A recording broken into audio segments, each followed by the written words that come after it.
here we go. The Hub, episode 2. Eric, you're going to be pretty much taking lead on this one because you're part in this one. This one's the war story because we finished the first episode saying we're gonna have a war story. I will say this was the single most badass objective mission moment that I got to experience in tactically in my Army career. It was at the top of the pyramid. So it was called Objective Stark. And yeah, dude, you take this, man. Yes, so this is easily one of the proudest moments of my life by far. I think the only thing that outshines that would be having kids. But Objective Stark is up there without a shadow of a doubt. So it was 2009. We were in Fob Shank in Afghanistan. That was a pretty awful little camp we stayed at. It sucked, dude. It sucked. Close had, bonds were made, though. Yes, bonds were we made. lived Tight in bonds were a made. giant circus tent with the entire platoon, plus attachments, which included the dog handler, the APU team. Oh, yeah, I forgot they were in there, too. Yeah. Oh, gosh, yeah. How did I forget that? I think we were on a limited water supply, so where we could only shower certain days of the week. There was all kinds of incoming and outgoing mortars. We were sleeping on cots. So we got to know each other pretty good, pretty well. Yeah. But it's something I wouldn't trade for the world. Yeah, that was wild times, man. It's crazy to think that we used to sleep through or wake up from, the mortar attacks. Either sleep through them or you wake up, put a pillow over your head, or you wake up and go to the MWR or the gym because, people, or chow hall because people be leaving it. So, yeah, wild times. It's like you and I talked about, the further we get away from it, the wilder it seems. Oh, yeah. Without a doubt. So, Objective Stark was a mission where we were tasked to kill or capture a high-value target that was an IED facilitator, IED maker. This individual had American blood on his hands, and we had his location, and we went and got him. Yes, that we did. So we did an offset infill. It was October in Afghanistan, so it was starting to get pretty cold. Our infill, I think, was about 6 clicks. Yeah. Wasn't too bad for that deployment because we had some long ones. Yeah, some long ones absolutely. The one thing I do remember is when we got on the ground, we immediately walked into a creek, and that was like the first few minutes of the infill, and everybody was pissed. Yeah, wet feet, dude. No bueno. Yeah, wet feet makes me just want to be angry ranger. Yeah, angry ranger stomping through the woods. So what I remember about Objective Stark is that it was going to be 2 or 3 compounds that were kind of pointed towards each other. Each building was like at a point to each other to a third one, and almost like a Y with another building in it. After we did our long infill, the assault force was kind of spread thin with multiple targets. We were doing a SIMO breach to where each target was going to be breached at the same time. Mm-hmm. And I think we both were all going explosive too, right? Yes, all went explosive, correct.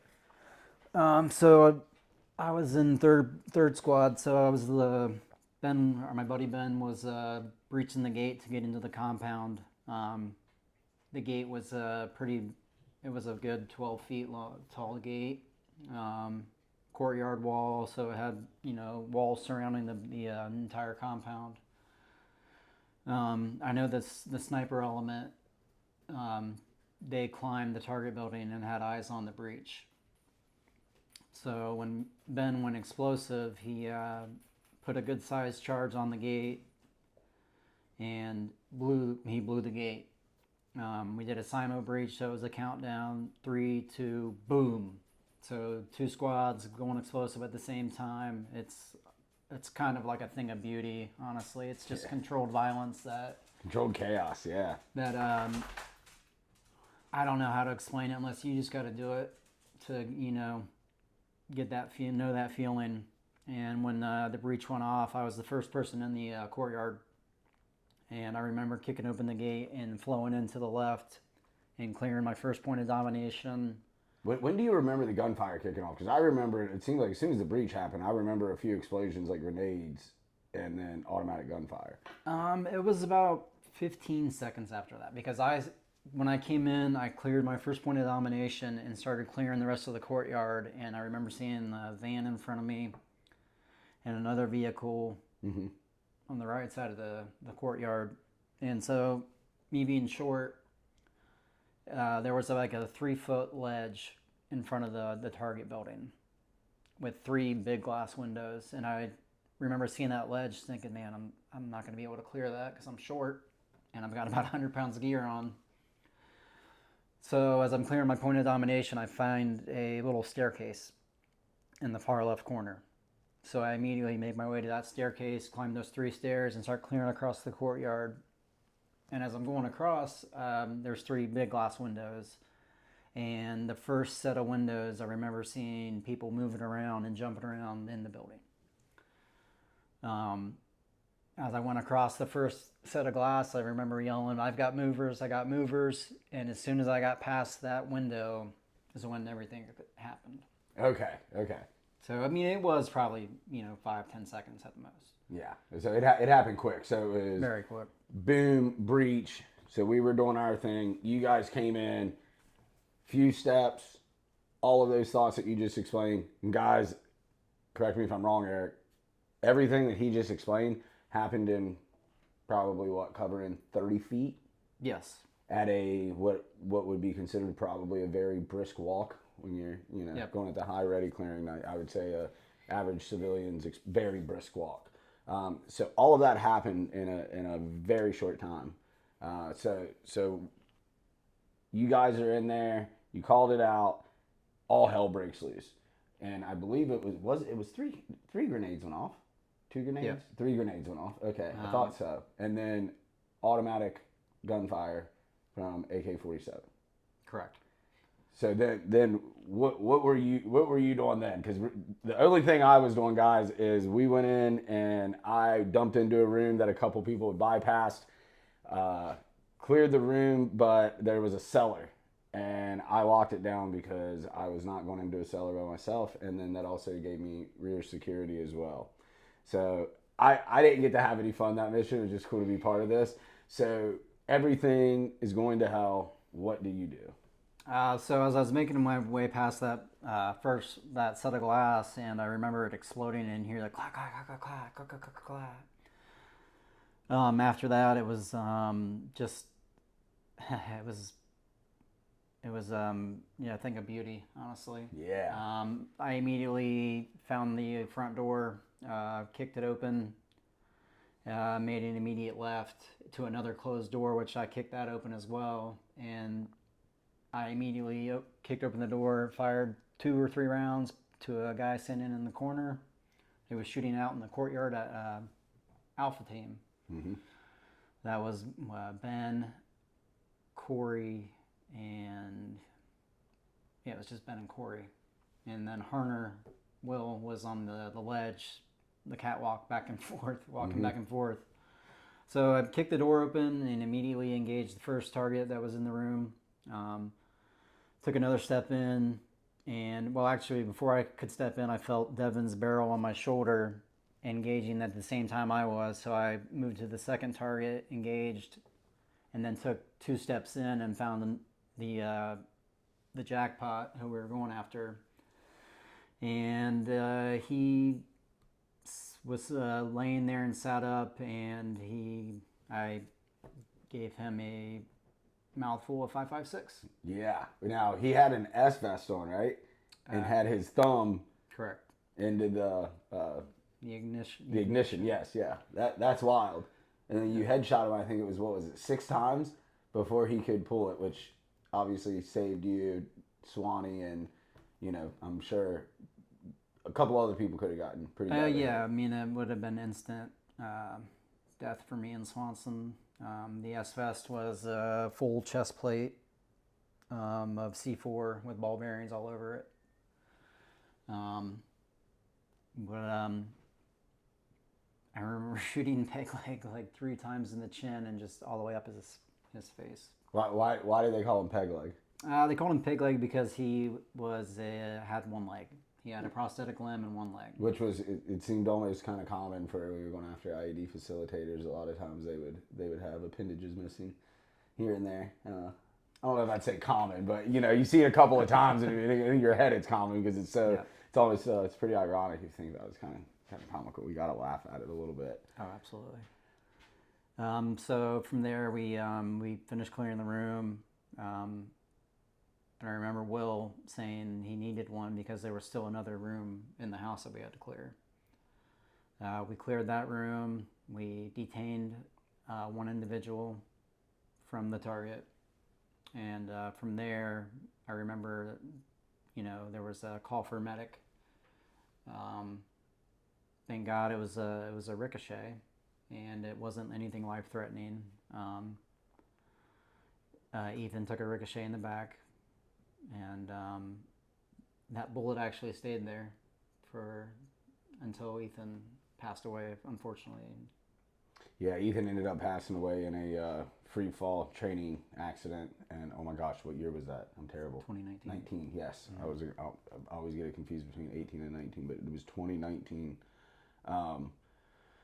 One of the there's three of you guys that I've always said were like the Rangers that were. I don't know what else word to use. It sounds silly to use this word for Rangers that were so sweet. I didn't know how y'all did the job. And it was you, Ethan Carpenter, who took the ricochet that night, and then Chris Decker, who we lost just last year in a motorcycle accident. But yeah, that was I remember Ethan taking that round, and it just went right in there. The $1 million Purple Heart wound, man. I mean, definitely earned, but my goodness, he lucked out that night. But that night was a wild night for sure, man. Yes. So what happened after that? We had to call in the battle space owner, which was actually really. It was kind of really cool because these guys have been looking for Peg Leg for a couple years now. Peg Leg had American blood on his hands, and his IEDs killed Americans. So, on top of sending him to hell or whatever you want to call it, we got to tell the battle space owner that hey, we got your man. Yeah, and I thought it always definitely felt good when we got somebody, whether we captured or killed them, that had American blood on their hands, and I think for me personally, they always had if they had American blood on their hands, they definitely had innocent blood of Afghans on their hands. Oh, for sure. So and for me personally, that's one huge reason. Once I deployed to Iraq with 1-2 SCR at the Conventional Army, that is one reason that I really wanted to go be just a straight assaulting gunfighter, Army Ranger. And it wasn't like, why are we there, right? That was always the big thing. Was it oil? Of course, 9/11. Was it this? Is it that? Is it the other? For me personally, once you got there, once I saw how these people were treating women and children, there's only one way to fix that kind of evil. Yeah. You can't nurture it out. You can't talk it out. You got to cancel the birth certificate. Period. The end. Yep. You have to cancel the birth certificate. That is the only way to stop that kind of evil. I wish there was another way, but there's not. And guys like Peg Leg, there was definitely no other way. Those missions were very, very rewarding. Very. There was. It was besides it was extremely, like you said, extremely rewarding. One of the proud of what just I did, but what my fire team did. We train all the time, hours and hours spent at the shoot house, live fire ranges, tape drills, ready ups. I mean, you're talking hundreds of hours. Oh yeah, I mean, when you're talking like ready ups and whatnot, I remember going out and getting a 1 inch by 1 inch piece of glint tape, and this would just be, back at the cop, in the rear, and getting our kits and helmets on and going out there with our M4s and putting that 1 by 1 piece of glint tape up on the wall, doing a ready up and engaging your laser, and doing it over and over and over and over and over, and then coming up and somebody trying to knock you off balance, and then boom, engage your laser, and it had to be on that 1 inch by 1 inch glint tape, and it would get so redundant, It would for all of us, but it would also pay off, when we would go to the range, it was unreal how. So like when the bullets started flying and like that glass exploded, like I literally wasn't even thinking.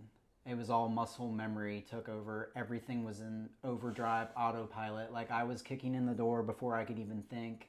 I was kicking in to the room without even thinking, and before I knew it, I was boom, boom, boom, boom, boom, boom, boom, going through and shooting without even thinking. That's a beautiful thing. Thinking about it. Yeah, because it was so. I was like, oh my god! Like before it was done, I'm like, oh my god. And then it's like, oh yes, yes. Do you remember our platoon sergeant that night? That was the night he got shot through the pocket. Do you remember that? I forgot about that part till just now. Yep, his cargo pocket. He had a hole. Yeah. Yep. Yeah, he did. Oh my goodness. Yeah, that was a wild night, man. What a wild night. And it just, all the training, and it just happens and it's over, and like before you can even think, in a blink of an eye, and it's like, wow, like all those long nights, all those long nights in the summer of the deep Savannah, Georgia heat, all those nights at Fort Stewart, and it just was like, it was all paid off. And I couldn't have been more proud of my team, my squad, and like all my guys, like everybody. It just was like, it was just like magic. It just happened, and it was done, and it was like, wow. That's how you do it. That's how it's done, and it was just an incredible feeling. And then when the regular Army guys came in that we handed over the battle space to, they were like, oh my gosh, all headshots. Yeah. All headshots. I remember that. And they were like, guys, they got peg leg. And I just remember that sense of pride, knowing that these poor guys were being terrorized by. Yeah.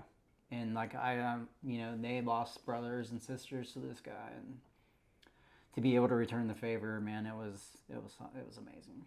Well, that was one big thing when I came from conventional side over to the Ranger side. We were always taught, which makes 100% sense, was center mass. I got to Ranger Battalion, and it was headshot.